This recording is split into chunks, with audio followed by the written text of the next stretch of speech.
जय श्री कृष्ण दोस्तों। महाराष्ट्र के पावन संत हुए नामदेव जी। नामदेव जी की भक्ति ऐसी थी कि वे विट्ठल से बातें करते थे। उनके लिए मंदिर की मूर्ति पत्थर नहीं थी, साक्षात चैतन्य थी। एक बार नामदेव जी एक निर्जन स्थान पर कुटिया बनाकर भजन कर रहे थे। दोपहर का समय था। उन्होंने बड़े प्रेम से बाजरे की रोटियां बनाई। उन्होंने सोचा आज अपने विट्ठल को भोग लगाऊंगा। रोटियां अभी गरम गरम तवे से उतरी ही थीं कि कहीं से एक अत्यंत दुर्बल, भूखा और खुजली से भरा हुआ कुत्ता आ गया। वह कुत्ता झपट्टा मारकर नामदेव जी की बनाई रोटियां मुंह में दबाकर भागने लगा।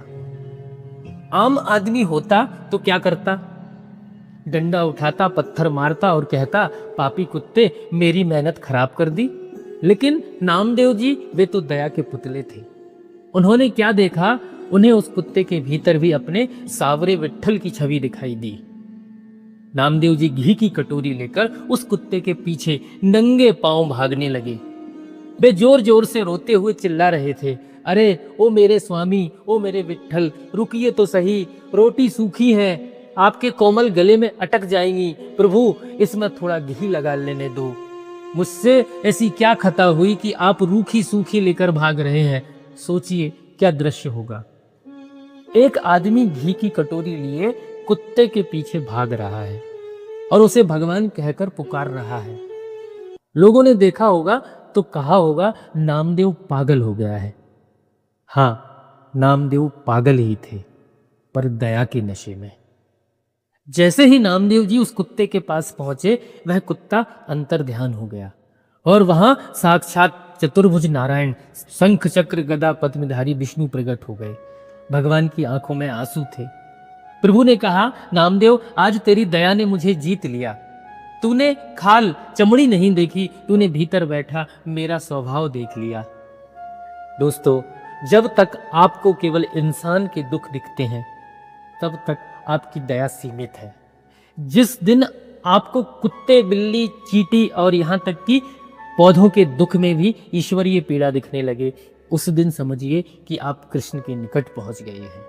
माता पृथ्वी कहती हैं कि हे धर्म, मैं इसलिए नहीं रो रही कि अब मुझ पर पाप का बोझ बढ़ेगा।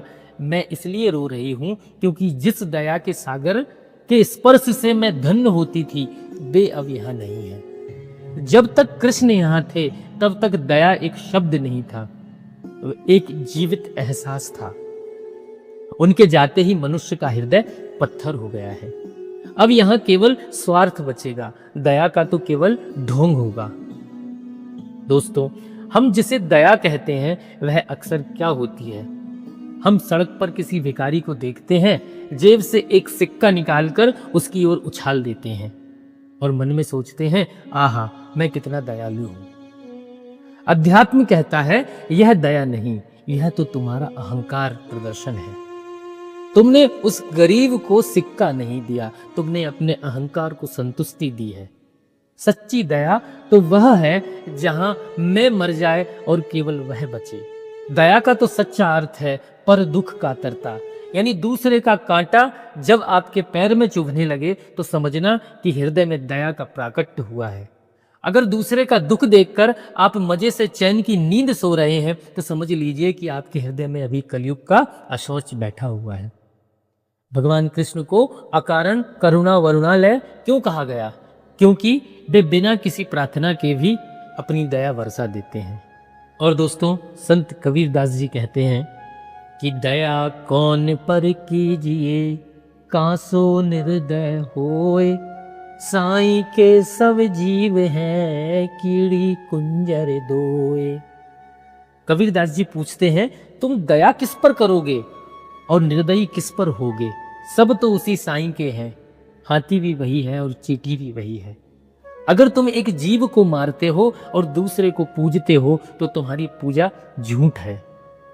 ध्रुवदास जी तो और गहरी बात कहते हैं कि हित चित जो हित कीजिए, यद्यपि बैरी होए, दीन दयाल की रीत यह, दयो न छाणत कोय।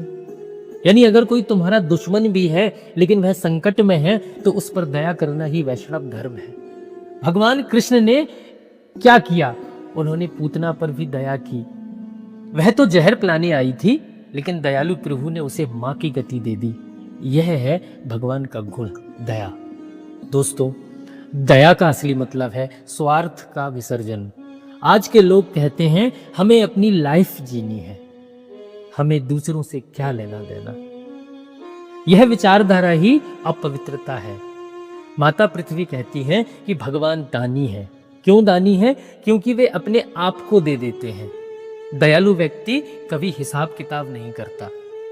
और मजेदार बात देखिए, लोग दान करते हैं तो फोटो खिंचवाते हैं, एक हाथ से कंबल देते हैं और दूसरे हाथ से कैमरे की तरफ देखते हैं।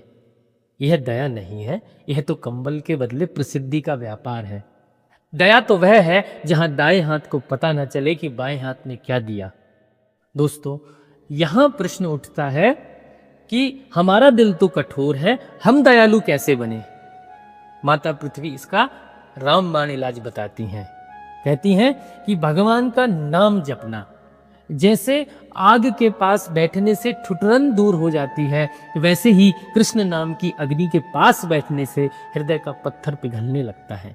नाम जप केवल मंत्र नहीं है, यह भगवान के गुणों का संक्रमण है। जब आप निरंतर दयालु का नाम जपेंगे तो आप में भी दया आने लगेगी।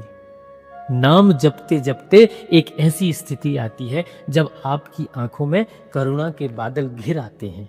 फिर आपको सड़क पर पड़ा घायल पक्षी भी अपना बच्चा लगने लगता है।